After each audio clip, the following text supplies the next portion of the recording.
Welcome to what is session 10 of the Lean HE Higher Education International Conference 2025 with the strapline Mad Keen for Lean.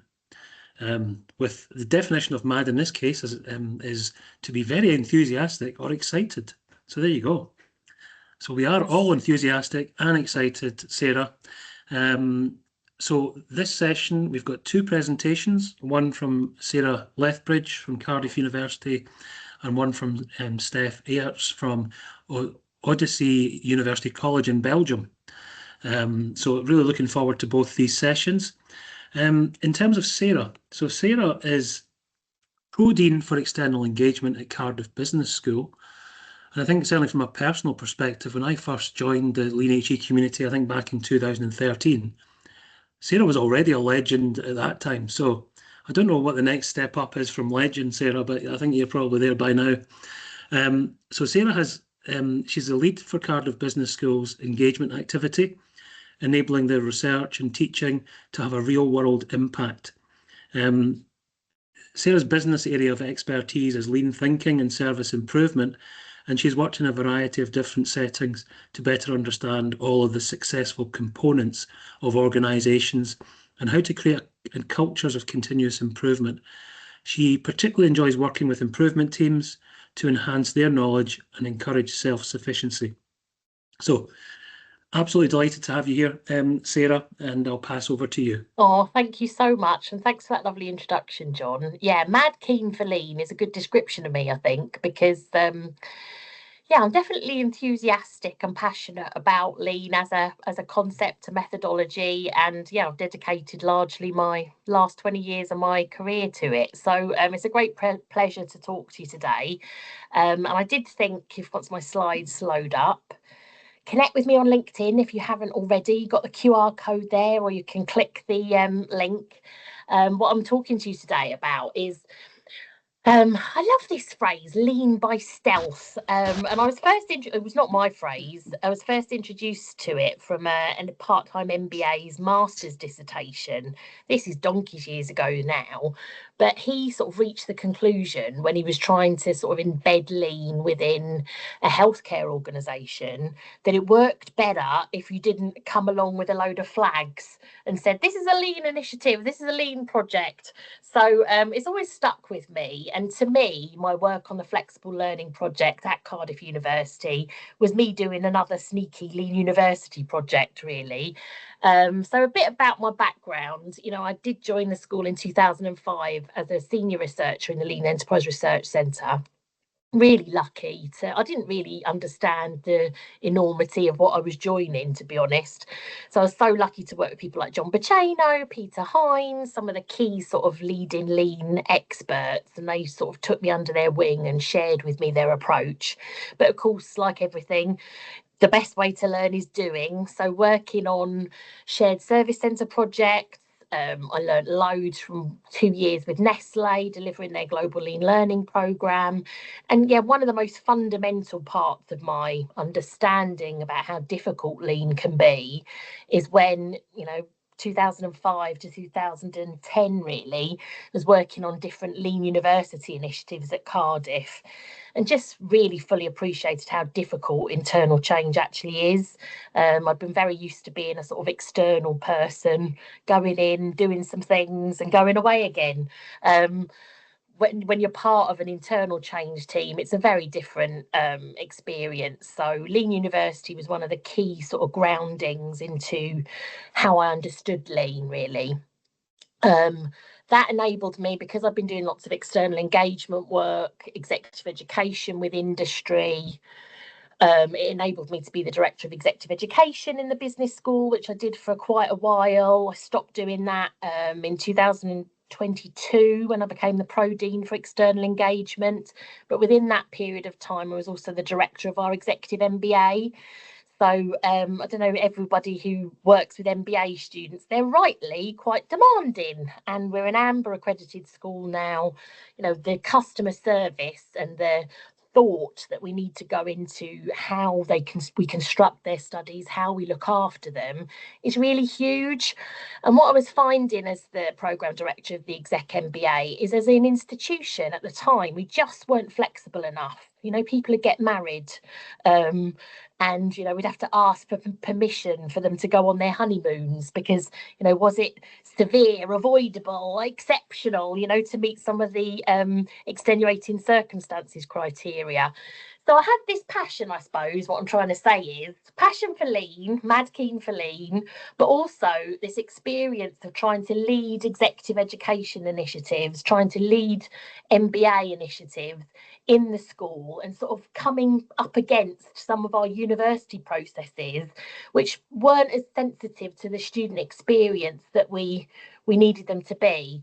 So it was a really great opportunity for me to be the academic partner for flexible learning from 2023 to 24, because really it was my opportunity to go back to the Lean University days and try and do a pan-institutional improvement project. So that's what I'm going to be talking to you about today. So if we come back in time with me to Lean University and when I first met you, John, those sort of eras, that sort of era, my key findings from the Lean University project, which I've written up in different fora, was that we started a bit too big bang, to be honest. It was quite, we're doing procurement and we're doing the research service and we're doing education. And to be honest, it was too much, So a big piece of learning from Lean University was start small and grow and build your capability, build your own understanding of how things work within that organisational culture. And definitely what I learned in Lean University as well was, and again, you'd think I'd take this lesson completely on board by now. Lean worked better when I didn't run the project. So a terrible admission, but true in that if we gave lean concepts and some of the philosophy and the methodology to leaders in their work areas who had line managerial responsibility, it was much more successful.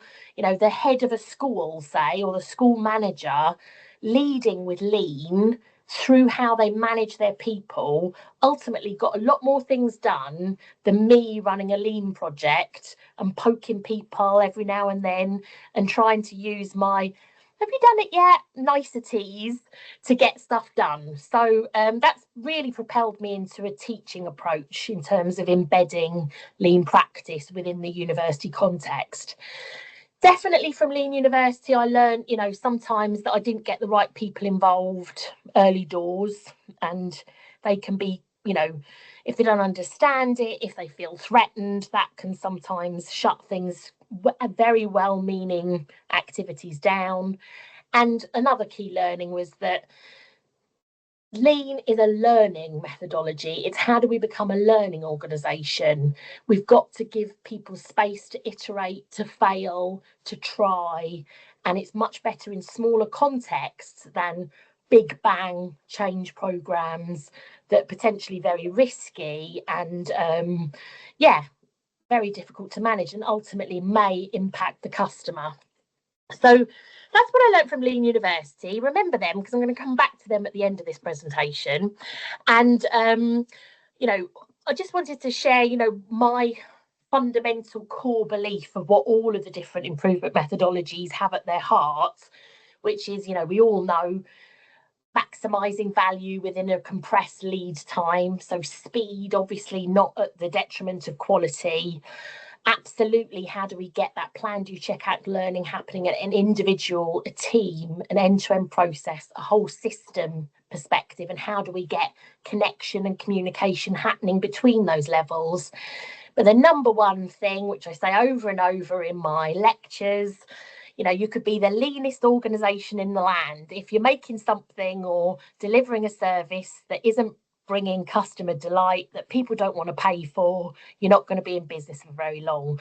So for me, it was really that notion of how do we use lean or some of the methodology and tools to help Cardiff University to be more embracing of the student, of the customer being at the heart of what we're about. So that's how I sort of entered the flexible learning space. And I came up with this sort of purpose statement. You know, we love lean and strategy deployment. So we had a clear purpose statement that I created using Rudyard Kipling's, you know, 6 honest serving men. Really, I wanted flexible learning to enable learners to customise how, what, when and where they learn. So not all of them there, but yeah, this ability to be much more sensitive to the students' requirements. That was our ultimate goal from the flexible learning project. So develop this sort of nice slide really to a simplified value stream where, you know, the notion was, and my experience as well doing executive education, doing the exec MBA had shown me that this is really quite difficult to enact. So how do we help people find the right learning for them? How do we make it easy for them to apply? You know, in some of our short courses, we didn't need like references and CVs and passport photographs. You know, how do we make it easy for someone to, yeah, I would love to come and study this, and then critically pay for it, join the course, and it'd be a lovely sort of beautifully service designed experience, learn, love it. And then how do we keep in touch with them so that we can keep suggesting things that they might be interested in, so that there's that iterative loop of, you know, they want to be able to do that multiple times because they've had such a positive experience at Cardiff. And then how do we stay in touch with them so that they become lifelong learners with the university, not just come and then, you know, don't interact with us again. So all of these needed to be absolutely underpinned by easy to use, automated, streamlined, customer centric processes that deliver. So that huge sense of customer service experience needed to be at the heart of what we were about within a flexible learning approach. So, you know, what I was trying to illustrate within that early phase of the project was, you know, we've got different types of learning, the incidental short courses that we were doing a lot of in the business school, programs of work with like Companies House, with your Nestle's, where we were working with them to design an unaccredited short course program.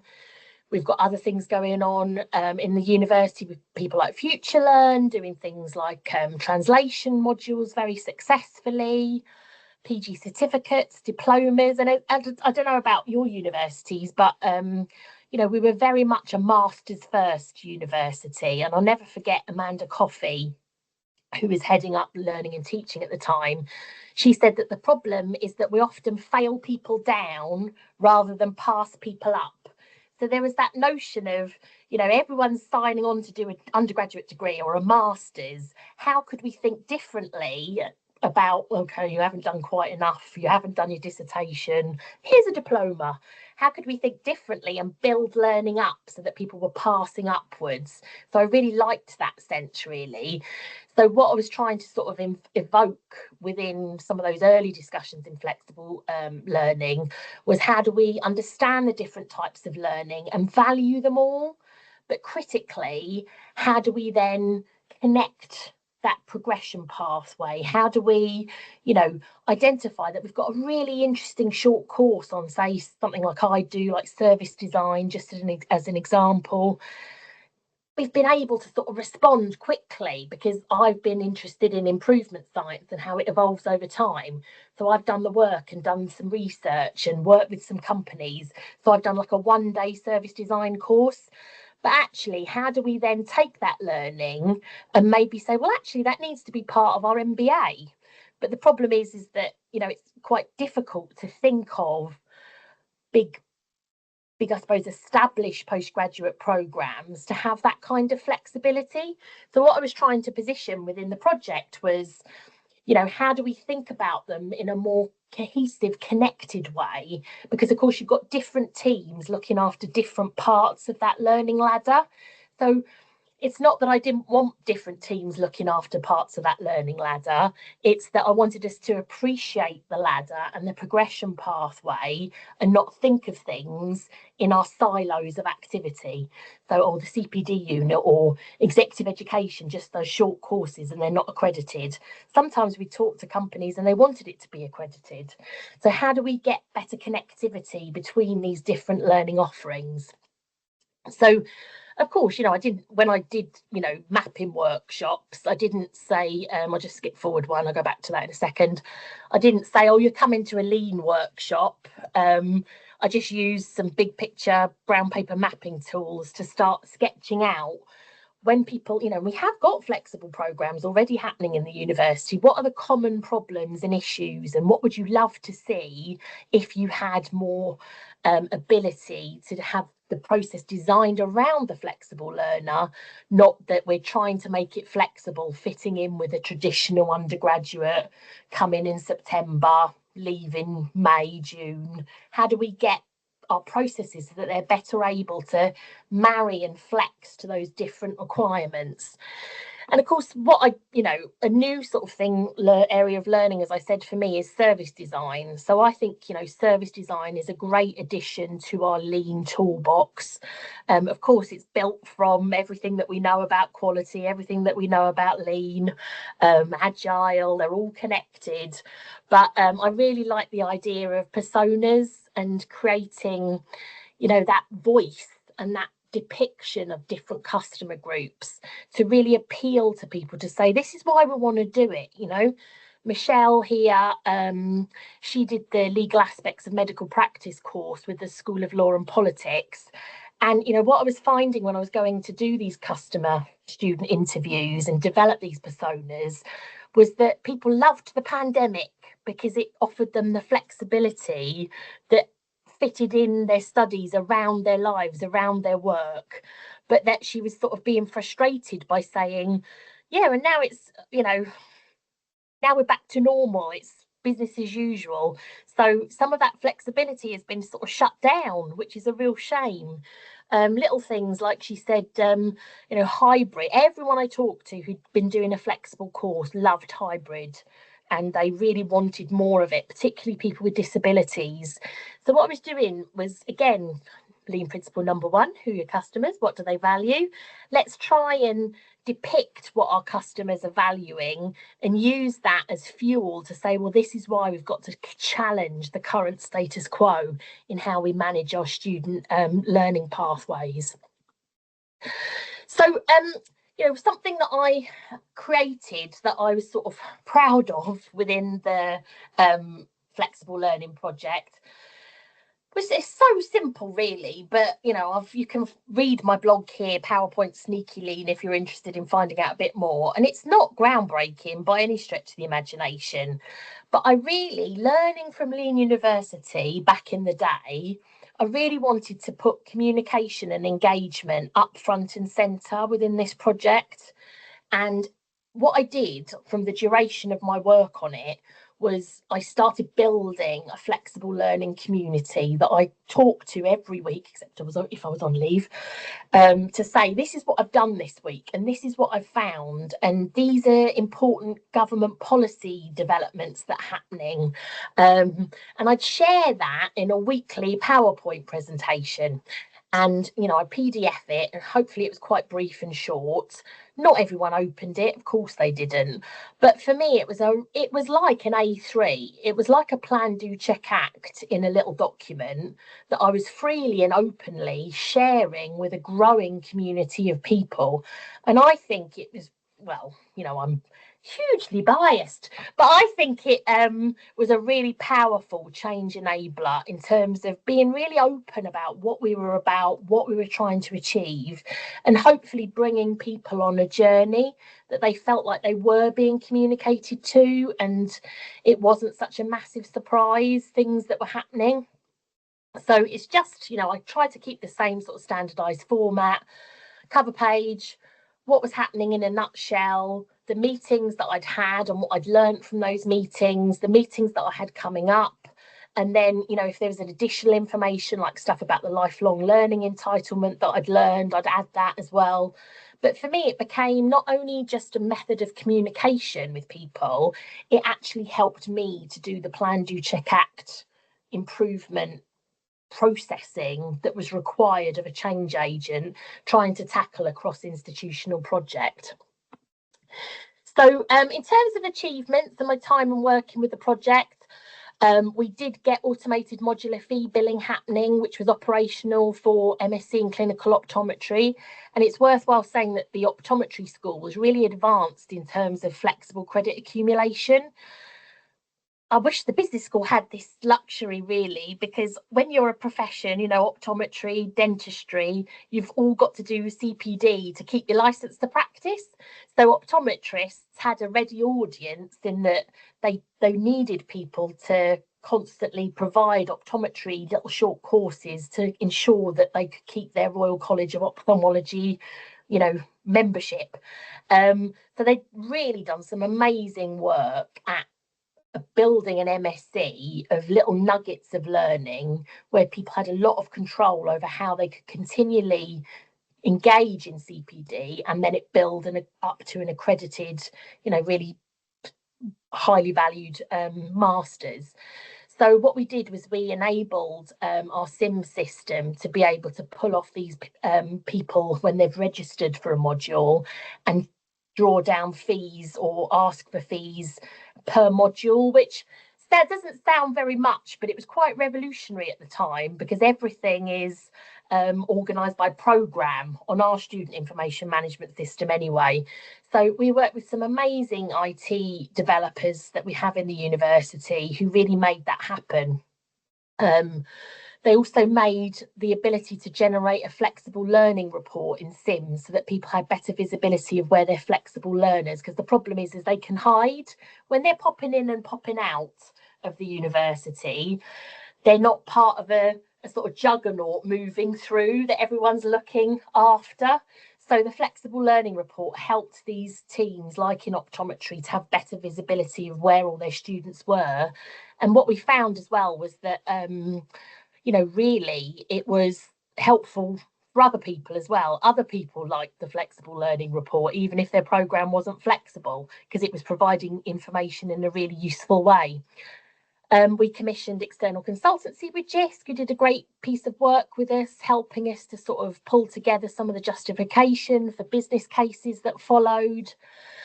We did a really good closure report of how Optom was different and what we'd learned from that Optom pilot, a different way of looking after students.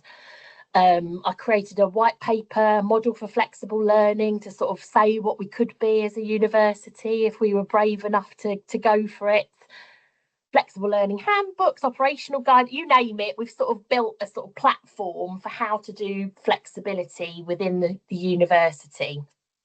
But the work was by no means done because we are still a university that is very used to people coming in September, joining an undergraduate degree, joining a master's. So this notion of flexible credit accumulation and hopping in and hopping out and different types of learning, online learning, is newer for us.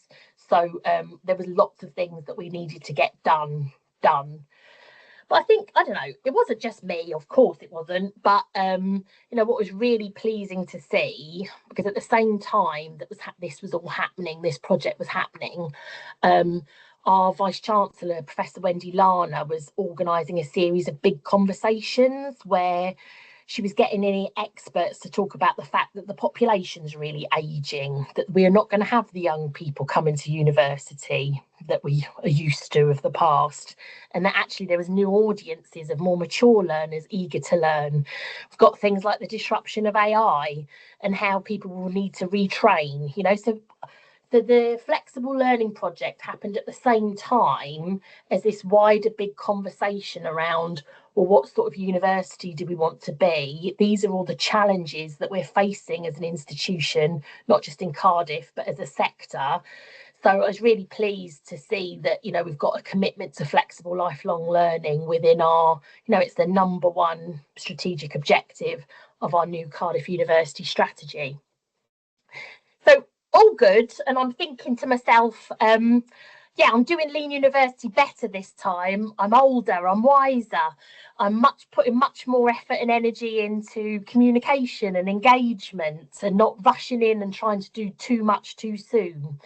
But I think, part of the problem is you'll know these terms, everyone on the call: kaikaku, the radical improvement, the transformational improvement, and then the kaizen, the change for the better, the incremental marginal gains, focus on, the piloting approach. Well, I'm a bit more kaizen, guys. I'm more kaizen than kaikaku, because kaikaku can be really, really disruptive, and it's, I don't know. I'd love the learning organisation to be ingrained in every member of staff, but that takes time, right? And sometimes we haven't got the time, and there's these hideous financial problems and deficits that we need to fill. So there's no doubt about it. Cardiff University has gone for a big bang transformational approach, and I'm a bit more, can't we just change a few things here and there? And maybe we're gone past the change a few things here and there perspective, because definitely flexible learning then took more of a, okay, we need a big bang transformational approach to how we're going to make this happen in Cardiff. And what we've definitely seen as well, I'm a major fan of spectrums of decision making within operations management, and I'm much more decentralisation and empower teams to do what they need to do. And an optometrist needs to be in charge of an optometry perspective. And I just feel like at the moment, and I get it, I totally get it, when there's efficiency gains to be made, we're definitely, we've gone through two big programs of work. One's called functional alignment. It's had different names, but it's about building capability in the centre to glean economies of scale. And, I'm in a school, I'm, again, biased, I'm more of a fan of the decentralisation approach.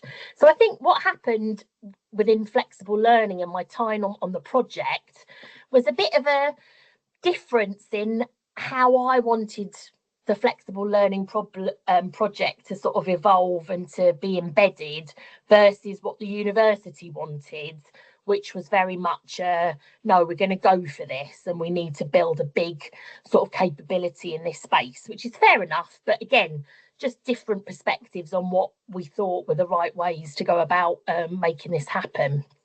So, if you remember, these were my learnings from Lean University. Don't start with everything all at once. Empower leaders through teaching. Senior stakeholder buy-in is critical, and experiment and learn. And I think if I was to reflect on my learnings from flexible learning projects, I think I started it much, much better than we did Lean University. I think I really built engagement on the ground with, by the end of it, over 100 members of staff in a kind of coalition. Not everyone was super engaged, of course, but we had visibility and we had a kind of energy around what was happening, because for this iteration of a lean by stealth project, my main focus was communications and engagement. And I think sometimes that was, I don't know, I think when people are pushed for results and metrics and delivery, I don't know, maybe it was seen that I was a bit slow in getting some of the changes happening. And I don't know, maybe I was just because I talked to a hell of a lot of people, different meetings, getting on people's perspectives, understanding. So maybe there was a bit of a, where are the results? Where's the changes? I think we did deliver changes, to be honest. But yeah, I think the tension from an internal change team's perspective sometimes is that they're being tasked to deliver, and then the communication and engagement first approach might be seen as being a bit slower. I don't know. And probably I still didn't empower leaders enough. I thought I was trying to do it better this time.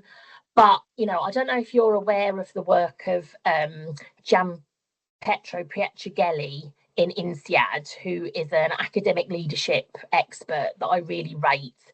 He, with colleagues in INSEAD, did a groundbreaking paper called Defensive Organising. And basically, when I read that paper, I don't know, things started clicking into place, because I go in often a bit too naively. Because I'm mad keen for lean, I sort of often think, well, why wouldn't we do this? And this makes complete sense. And I think sometimes I forget that people naturally and rightly often feel worried about what it means to their organisational context. So I think sometimes, you know, it was very similar in the experiences in Lean University where I thought we'd got some buy-in. Actually, the reality was that I hadn't, and that I was a bit naive in terms of thinking that I had the authorization to proceed with stuff that I didn't have. And then, yeah, I'm too gobby, guys. I'm too used to going in and talking to, you know, businesses, and businesses being like really super keen to hear what I've got to say. And I think sometimes my challenge of, I don't think that this is the right way to do this. Yeah, it just wasn't appreciative or helpful to me. You know, I could have gone about some of those conversations differently if I wasn't so mad keen for lean and so determined that the answer is one way. I think I do need to be a bit more still politically savvy around how I navigate some of these, you know, very senior discussions and relationships. So, you know, again, this is the joy of lean, is that you learn with every engagement. You think, oh, I should have done that, and I could see that that was happening, and why didn't I do anything about that? Because change is a psychological game, isn't it? You're dealing with people's emotions, people's careers, people's ambitions, and you know, I think sometimes it's been such a useful process for me to really think, God, if I had a third opportunity to go in, how would I do it differently that time as well? So, you know, in a nutshell, we're really going for flexible learning in Cardiff University, which is so brilliant to see. We're setting up an institute for flexible learning. We're really putting investment into how we're thinking about our student pathways, but it is more of that big bang approach than we could just work with this and change this here and see how we go. And yeah, I think that, you know, what I've learned is that I probably need to be more cognizant of how I engage in some of those conversations, because again, I'm not really thinking cleverly enough about some of the ramifications of the way that I say things. So that in a nutshell is what I've learned from the flexible learning project. We're definitely going for it in Cardiff University, which is so pleasing to see, and I really hope that it means that my executive MBA students have a much better experience, because their learning is tailored around what they need. And that as an institution, you know, I've always said this, if we're more flexible, we're more agile, we're more innovative, and we're able to rise up and capitalize on commercial opportunities that arise, that often when we're thinking in a more traditional way, we're not able to secure. So yeah, I've got high hopes for what's ahead of Cardiff University, and I just really learned a lot from my second attempt at Lean University. And I'd definitely go ahead with engagement. But again, do I often think too much on the ground and not enough senior stakeholder engagement? Probably I do, because that's the way that I'm built. So any questions that you've got, be happy to answer them. And yeah, over to you. Thank you very much, Sarah. That was fantastic, and so much to take away from that. But I was chuckling when I'm too gobby. I love that. That's so stick your questions in the chat. Paper, but I think that is the problem, is that my mad keen for lean can sometimes get in the way of my ambition. I'm too mad and keen. Oh dear, no. Well, I think we need that enthusiasm to inspire others, don't we? The reflection on you know, from the time that the Lean University don't try to change everything at once, which I think is great advice.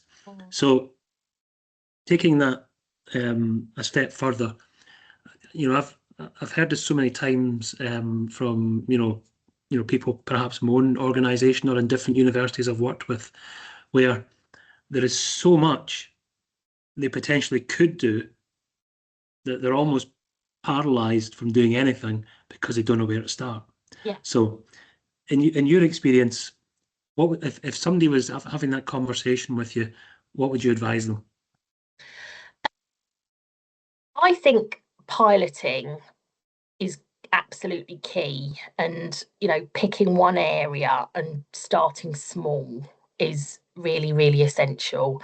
But again, it's that tension of the pressure to make big change happen fast, and I don't really have a great answer into how you can convince them to do the small and experiment approach versus the big bang approach. Yeah, sorry, I wish I had some genius results other than we're trying to do it at the moment in terms of I've been tasked with something for our business school community, and I just don't know the right way to tackle the task.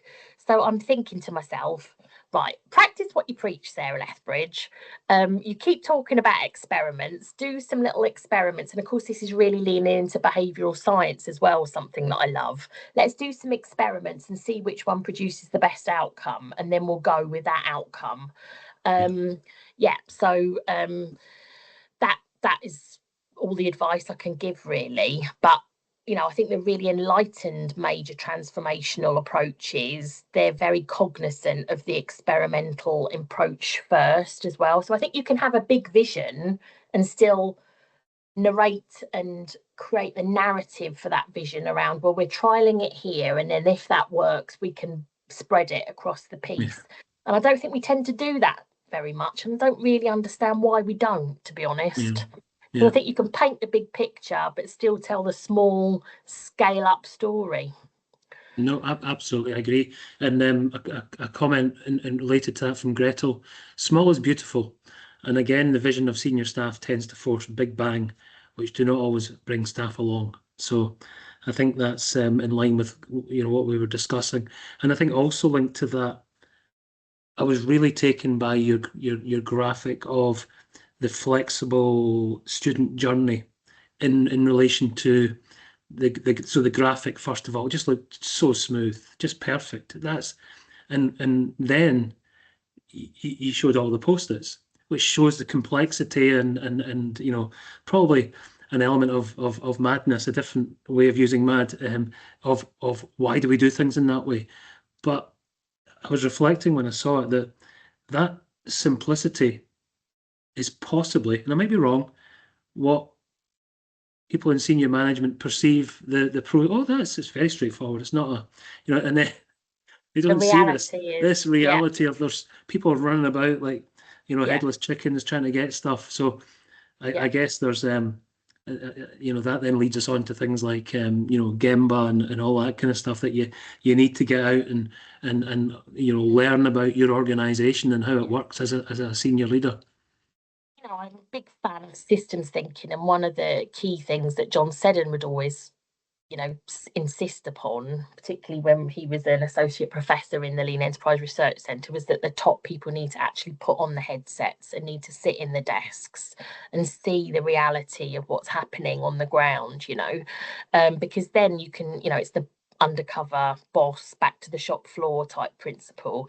Then you see the realities of what people are facing, and absolutely, let's hope that the Institute really tackles some of these problems, because it's not as seamless a journey as we'd like at the moment, and we've got every aspiration to make it much more like the ideal state that I've presented, and I think we've got the capability to achieve it. And the answer between the Kaizen and the Kaikaku is you always need both, but how do we do the big transformations and leave behind the learning and the incremental and the problem solving and the desire to be better within the teams that go through these big bang transformations? I think how do we marry those two things together is really, really critical and important. Yeah. Mm. Yeah, indeed. And listen, I'm conscious of time. I've got one last question, which maybe a challenging one, but at the very beginning of the conference, we had a presentation from Rufus Black, who is the Principal Vice Chancellor of the University of Tasmania, who is very much a lean thinker, lean practitioner, dyed in the wool, absolutely gets it. But he was basically making the observation that there aren't many people like him in higher education at a very senior level who are lean practitioners, who advocate lean, who understand it. I mean, in terms of what's your experience of that? I mean, are there many in your peers at Cardiff, and if not, why do you think our senior leaders are not embedded and engaged with lean thinking? Definitely people that get it. There's definitely people that get it, and it goes back to the title of my talk, really, lean by stealth. I think sometimes the more we just position lean as a leadership endeavour, the better. And, I had success as the director of executive education because our leadership programs, because most big companies want leadership programs, rightly. But I think the success of it was there were always sneaky operations management programs, mainly again because of me at the helm. And, yes, we need the right leadership attributes, values, behaviours, but let's give them an operational management toolkit so that they can actually put these leadership attributes into practice. Because I think, you talk about icebergs and the top of the iceberg and the hidden under the waterline iceberg, and sometimes there's more effort put into the culture. And I think actually, though, if we just practice the top of the iceberg and adhere to things like visual management and standard management routines and get in senior leaders to experience what it's like on a student hub desk, that's when you actually start changing the culture. So I'm a big fan of discipline and practice around the physical, tactical, operational management tools as a mechanism to enable brilliant leadership. So it's very much the hard tool working in partnership with the values and the attributes approach. And so sometimes, long way of saying, sometimes I think we leave operations management to operations people when actually it's a leadership attribute. So how do we get leaders understanding operations management? I don't think that they're two separate things at all. I think that they're actually working in partnership, because to be a brilliant leader, you need to have a really good comprehension of how to make things work. And on that note, we will leave it there. Thank you very much indeed. Thank you very much, everyone. You run off to another meeting. That was brilliant. Yeah. Nice to see you again. And nice to see you. Good luck with all of our lean efforts. Yeah. Thanks, Sarah. Bye-bye.